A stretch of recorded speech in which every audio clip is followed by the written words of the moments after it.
সেদিন কাউকে সাত করার কথা বলতে হবে না বাপ, অটোমেটিক সাত হয়ে যাব। সেই দিন মৌলবীর প্রয়োজন হবে, মাদ্রাসাওয়ালাদের প্রয়োজন হবে রে বাবা। যতক্ষণ পর্যন্ত কাটে না সময় ততক্ষণ পর্যন্ত প্রয়োজন নাই। কিন্তু মুসলমান আমি আপনাদেরকে বলে যাই দরদি ও আল্লাহ ওয়ালা, আজকে গোটা পৃথিবীর জমিনে ইসলাম রাখতে চাই না, কোরআনকে মিটিয়ে দিতে চাই রে বাবা। আর আমরা কোরআন পেয়েছি, ইসলাম পেয়েছি, তারপরও খাতির যত্ন করতে পারি না। আজকে এই দিনের জন্য, ইসলামের জন্য সাহাবারা মার খেয়েছে, রক্ত দিয়েছে, বিবিকে বেও করে দিয়েছে, সন্তানকে ইতিম করেছে। আল্লাহর নবী, দয়ার নবী, বিশ্ব নবী, তিনি তাইফের ময়দানে রক্ত দিয়েছে, উহুদের প্রান্তে তিনি মার খেয়েছে। খালি মার নাই বাবা, তিনি নিজের জন্মভূমি ত্যাগ করে মক্কা ছেড়ে মদিনার পথে চলে গেছে। আল্লাহর নবী যখন মার খেলেন মক্কার জমিনে, আল্লাহ বলেন নবী গো, আপনাকে মক্কার জমিনে আর থাকতে হবে না গো নবী। ও রাসূল, আপনি এই মুহূর্তে মক্কা ছেড়ে মদিনার পথে চলে যান গো হাবিব। বিশ্ব নবী যেতে চায় না, বারংবার কাবা শরীফের দিকে লক্ষ্য করে আর চোখ দিয়ে পানি, বলে কাবা রে, আমি মনে করেছিলাম তোর খিদমত করবো রে কাবা, কিন্তু আবু জেহেল, আবু লাহাব, উতবা, সাইবা তারা আমাকে খিদমত করতে দিল না। বিশ্ব নবী আল্লাহ বলেন নবী গো, ও রাসূল, আপনি কোন রকম কোনো চিন্তা করবেন না, এ মক্কার জমিন, মক্কা বিজয় আপনার হাতেই হবে গো নবী। কিন্তু এই মুহূর্তে মক্কা ছেড়ে মদিনার পথে চলে যান গো হাবিবুল্লাহ। আল্লাহর নবী মক্কা ছেড়ে মদিনার পথে চলে গেলেন কেন? আল্লাহর কোরআনের কে বাঁচানোর জন্য, আল্লাহর দিনকে প্রতিষ্ঠিত করার জন্য, আল্লাহর দিনকে ইবাদত করার জন্য।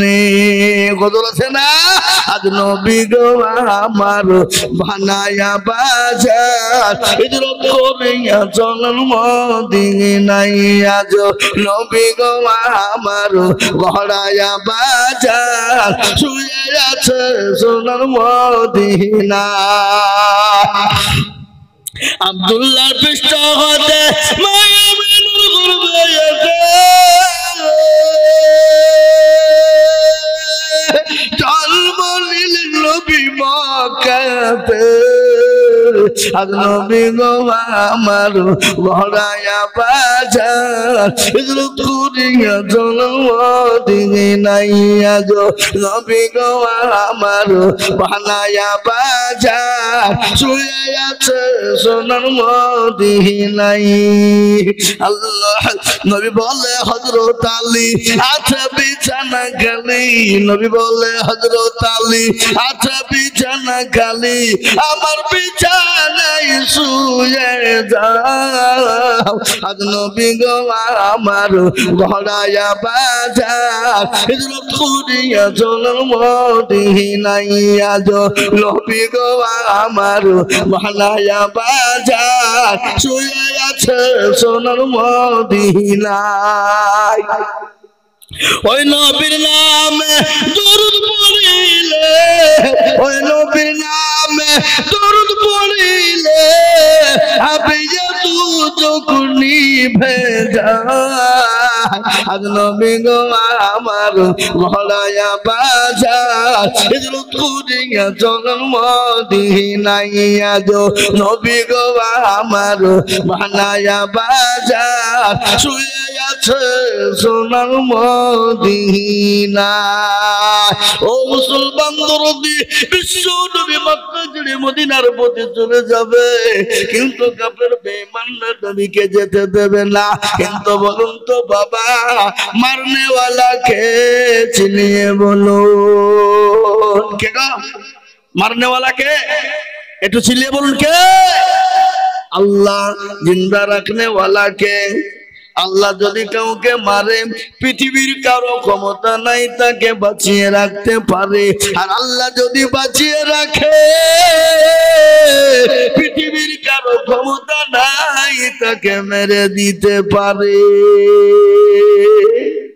এবার আজকে ভারতবর্ষ থেকে মুসলমানদেরকে মেরে শেষ করে দিতে চাইছে, মুসলমানদেরকে তেড়ে দিতে চাইছে, মুসলমানদের অস্তিত্ব কেড়ে নিতে চাইছে। কিন্তু আমি আপনাদেরকে পারবো, মুসলমানদেরকে দেশ থেকে তেড়ে দিতে পারবে? জোরে বলো, পারবে? ইংরেজ 200 বছর রাজত্ব করেছিল, মুসলমানদের উপর অত্যাচার জুলুম করেছিল। সেই ইংরেজকে তাড়িয়েছিল কারা? জোরে বলুন, কারা? মুসলমানেরা। কেজি কেজি নয় বাবা, টন টন রক্ত দিয়েছিল মুসলমানেরা। এখনো সোনার অক্ষরে লেখা আছে, দিল্লির ইন্ডিয়া গেটে গিয়ে দেখে আসুন, কলিমউদ্দিন, সলিমউদ্দিন, আব্দুল জব্বার, আব্দুর রহিম, আব্দুল সত্তার, আব্দুল গফফার, এ বাবা আব্দুল সুবহান, তাদের রক্ত ইংরেজদেরকে দেশ থেকে তাড়িয়ে দিয়ে এই দেশকে স্বাধীন করেছিলাম। সেই দিন মুসলমানদেরকে পারেনি। এই যুগের বেঈমানরা হাজার চেষ্টা করলেও ভারত থেকে মুসলমানদেরকে তাড়িয়ে দিতে পারবে না। একটু হাতটা উঁচু করে বলুন ইনশাআল্লাহ, হাতটা তুলে বলুন ইনশাআল্লাহ। অনেকে তুললেন, এই কটা লোকের ভিতরেও তো অনেকে তুলল না। কেন? ওরা মনে করছে যে তুললেই বিপদ। এ বাবা, তুললে নামাজ ফরজ হবে, আর না তুললে ফরজ হবে না। এবার ওরা মনে করছে মৌলবি দেখতে পাবে না। কিন্তু ফরিদপুরের লোক তো চালাক, বা বদনাই করে পানি নিয়ে কোথায় গেছে? কোথায় গেছে? পায়খানা করতে। পায়খানা করে পানি খরচ করতে গিয়ে দেখছে বদনা ফুটু, পানি মুচিয়ে পড়ে গেছে। যা আরে, কালকে আজিজুল হক ছলে বলে কায়দা করছিল, আমাদেরকে বসাতে পারল না। আর এই এই এই এই এই বদনা তুই ঠকি দিলে। দাঁড়া, কালকে কি করে ঠকাস আমি দেখবো। ও আবার তারপরের দিন বদনাই করে পানি নিয়েছি, বলছে আজকে আগে পানি খরচ করবো, তারপরে পায়খানা করবো। দেখি কি করে ঠকাস। এ বাবা, আজ ঠকলো না জিতলো? আজও ঠকলো। তো যারা হাত তুললো তারা জিতে গেল, যারা তুললো না তারা মনে করছে আমরা জিতে নিলাম, হেরে গেলাম। কিন্তু শুনেলেন, যেটা কেউ দেখে না সেটা দেখে কে? যেটা কেউ জানে না সেটা জানে কে? যেটা কেউ বোঝে না সেটা বোঝে কে? সবাই বলে আমি ভালো, আমি জানি কি, আর আমার মনের গোপন খবর জানে আল্লাহ জি। আলোতে আধারে নির্জনেতে কথা কি করেছ তুমি সব জানেছে। তাহারি চোখে থেকে যাবে না ফাঁকি, আমি জানি কি। সকলকে ফাঁকি দেওয়া যাবে, কিন্তু আমার আল্লাহকে ফাঁকি দেওয়া যাবে না। সকলের সঙ্গে চালাকি চলবে, কিন্তু আমার আল্লাহর সঙ্গে চালাকি চলবে না। মুসলমান, হাতটা তুলতে বড় কষ্ট হয়ে যায়। কিন্তু শুনেলেন, সবদের জিন্দগি আমি আপনাদেরকে তুলে ধরি। আল্লাহর নবীর একজন সাহাবী বাবজিরে আমার, যার নাম হলো আব্দুল উজ্জা। ছোটবেলায় বাপ মারা গিয়েছিল, চাচার কাছে মানুষ, চাচার কাছে মানুষ। হঠাৎ করে একদিন চাচাকে ডাক দিয়ে বলছে, ছেলে যখন বড় হয়ে গেল, 20 বছরের যুবক তরুণ, চাচাকে ডাক দিয়ে বলে, চাচা গো, আমি একটা কথা বলবো। কি হলো রে ভাতিজা? বলে, আব্দুল্লাহ ইবনে মুহাম্মদ লোকটি কেমন গো চাচা? ওই নবী মুহাম্মদ লোকটি কেমন? বড় ভালো। বলে, চাচা যদি ভালোই হয় তাহলে মোটেও দেরি না করে আপনি পড়ে নেন কলেমা লা ইলাহা ইল্লাল্লাহু মুহাম্মাদুর রাসূলুল্লাহ। চাচা বলছে, ভাতিজা, তাকে ভালো বলেছি বলি আমি তার কলমা পড়বো, অত সহজ নয়। বলে, পড়বেন না? তো বলেন। বলে, আপনি যখন পড়বেন না, আমি আপনাকে উপস্থিত রেখে পড়ে দিলাম কলেমা। কলেমা যখন পড়া হয়ে গেল, ভাতিজা বলে, চাচা, ভাতিজা বলে, ভাতিজাকে বলে, ভাতিজা তোমার পরিণতি কি হবে জানো? বলে, কি হবে? বলে, বাড়ি ছাড়তে হবে। বলে, রাজি। গাড়ি ছাড়তে হবে। বলে, রাজি। বলে, জমি ছাড়তে হবে। বলে, রাজি। বলে, পরনের পোশাক কার টাকায় কিনেছো? বলে, আপনার। বলে, খুলে দাও। 20 বছরের তরুণ যুবক রে বাবা, ইসলামের জন্য, কোরআনের জন্য, নবীর জন্য, নবীর প্রেমিক কতটা শুনলেন। হাদিসের মধ্যে নবী বলেছেন ওই ব্যক্তি সবথেকে ঈমানদার, ওই ব্যক্তি সবথেকে পরহেজগার যতক্ষণ পর্যন্ত সে মুমিন হবে না, ঈমানদার হবে না। কতক্ষণ পর্যন্ত? হাদিসের মধ্যে নবী বললেন লা ইউমিনু আহাদুকুম হাত্তা আকুনা আহাব্বা ইলাইহি মিন ওয়ালিদিহি ওয়া ওয়ালাদিহি ওয়ান নাসি আজমাইন। ওই ব্যক্তি ততক্ষণ পর্যন্ত মুমিন হবে না, ততক্ষণ পর্যন্ত মুমিন হতে পারে না যতক্ষণ পর্যন্ত আল্লাহ তার রাসূলকে নিজের জীবনের থেকে বেশি ভালো না বাসবে। ও মুসলমান দরদি, আল্লাহর নবী, দয়ার নবী, বিশ্ব নবীর মহব্বত এত, বাবা কোরআনের মহব্বত এত, সঙ্গে সঙ্গে ডাক দিয়ে বলছেন চাচা গো, আমি আপনাকে পরনের পোশাক পর্যন্ত খুলে দিলাম।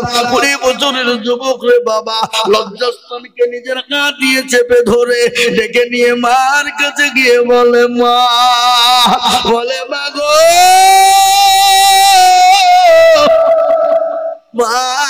মা বলে যখন ডাক দিয়েছে, মায়ের হুকুম করে মুখটা ফিরিয়ে সঙ্গে সঙ্গে মুখটা ঘুরিয়ে নিয়ে বলো বেটা রে, এরকম অবস্থা কেন হলো তোর বাপ? ও আব্দুল এ হাল কেন তোর হয়েছে, পরিস্থিতি কেন তোর হলো? বলে মা গো, আজ ইসলামের জন্য, দিনের জন্য, আজকে কোরআনকে বাঁচানোর জন্য, নবীকে মহব্বত করার জন্য আজকে তুমি গাড়ি বাড়ি সব ছেড়েছি গো মা। এমনকি নিজের পরনের পোশাক পর্যন্ত ছেড়েছি। মা বলছে বেটা তুই কি নিবি? বলে মা আমি কিছুই নিব না, কোন রকম একটু কিছু দাও, আমি পড়ে নি ওই মুহাম্মদুর রাসূলুল্লাহ সাল্লাল্লাহু আলাইহি ওয়াসাল্লামের দরবারে যেতে পারে।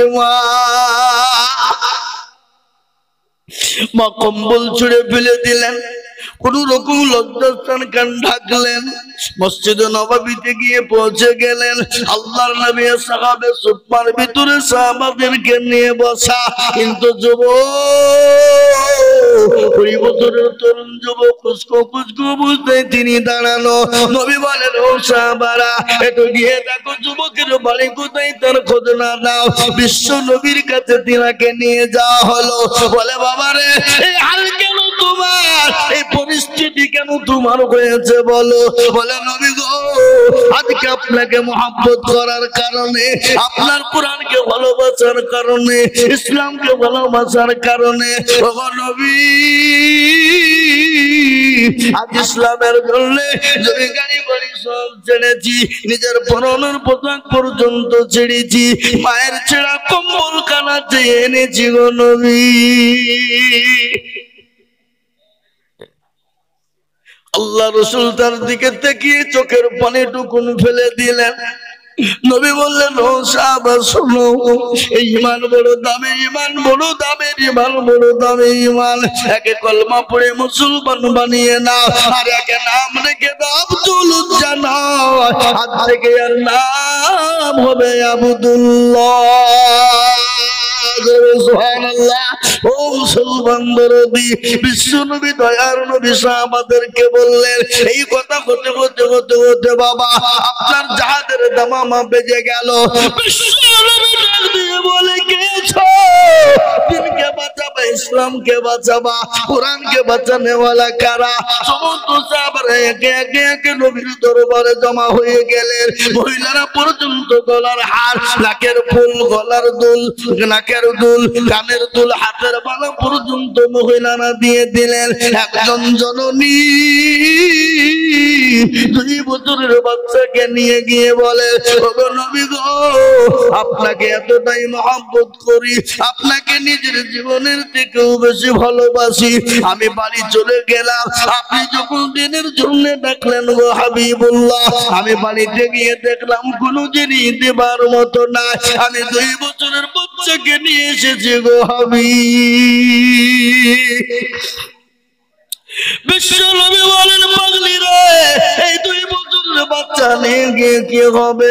বলে ইয়া রাসূলুল্লাহ ইয়া হাবিবাল্লাহ, কাফের বেঈমানরা যখন আপনাকে আঘাত করার চেষ্টা করবে, কাফের বেঈমানরা আপনাকে যখন তরবারি মারার চেষ্টা করবে, ওগো নবীজি আপনি আবার কলিজার সন্তানটাকে ঢাল স্বরূপ ব্যবহার করবে। কেমন নবীর প্রেমিকের বাবা, তারা নিজের জীবন দিয়ে দিয়েছে, খালি মাল নয়, কোনো সম্পদ নয়, গাড়ি বাড়ি টাকা পয়সা সোনা দানা নয় বাবা, নিজের জীবন দিয়েও দিয়েছে, এমনকি নিজের কলিজার সন্তান পর্যন্ত ইসলামের জন্য বিলিয়ে দিয়েছে। আজ আমি আপনাদেরকে বলবো বাপ, গোটা ওয়ার্ল্ডের মাটিতে আজকে চাইতে ইসলাম থুবে না, কোরআন থুবে না, মসজিদ মাদ্রাসা থুবে না, কিন্তু আমি আপনাদেরকে বলবো বাপরে, বেঈমানরা যতই চেষ্টা করুক না কেন, কোরআনের ইনশাআল্লাহ শেষ করতে পারবে না। দারুল উলুম দেওবন্দের সমীক্ষা গোটা পৃথিবীর জমিনে 1 নয় 2 নয় 6.5 কোটি কোরআনের হাফেজ। জোরে বলুন আলহামদুলিল্লাহ, জোরে বলুন আলহামদুলিল্লাহ।